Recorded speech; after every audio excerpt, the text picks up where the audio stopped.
I think you have a genuinely good film when you can get people across a wide audience to relate and just sit down and think. I think this is one of those movies where you cannot watch this movie without just thinking. And I think they've accomplished something.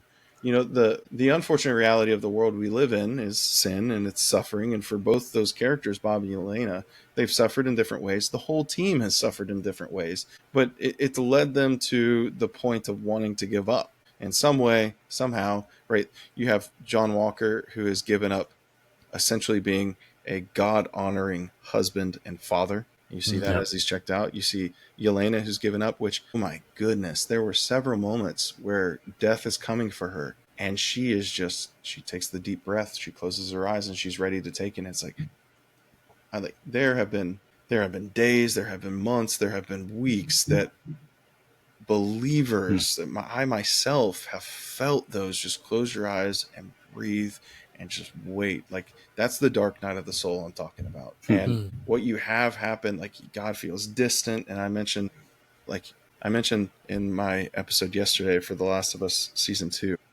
episode 4, I have a pastor friend whose wife just passed away from cancer. And it's been deeply encouraging to me to just see how he has clung to Christ in the midst of losing his wife. And you think about like the church in America right now. The church in America has done so poorly, and it's probably in large part under the influence of the false prosperity gospel. It's done so poorly in addressing, or teaching rather, that depression or feeling like giving up is wrong and it's unchristian. And what happens with that is it dismisses the human condition that this movie beautifully captures.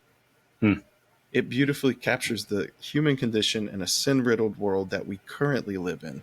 And I remember, like, first becoming a Christian, for example, and being where Bob is.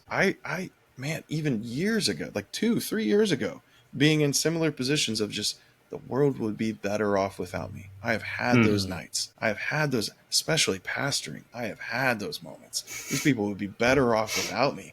And I mean, there's truth to that because I'm not Christ, but I've been there, and my goodness, so many of the songs. That is certainly why this movie is so effectively connecting with so many people. Yeah. I mean, I honestly I'm a bit mystified with how high of a ranking it's getting with reviews. And I'm almost certain it's because people are going, yes. That's the emotional piece. Yeah. That's it. And there's one side of me watching this movie that goes, there's a gigantic God-shaped hole in these people's lives because Jesus will give you joy and significance and life transcendent. But what you're getting at, Jam, is that, yeah, there is a common experience among Christians, the dark night of the soul, where God feels distance. He seems to use it. He's got his reasons behind it.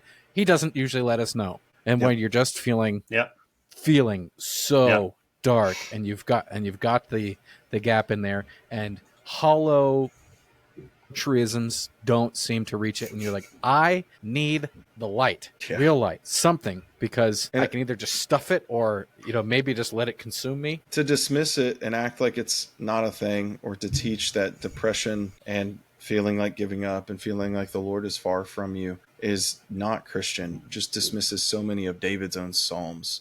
Which, I mean, in Dark Nights of the Soul have been refuge points for me to be able to just cling to Christ and his grace.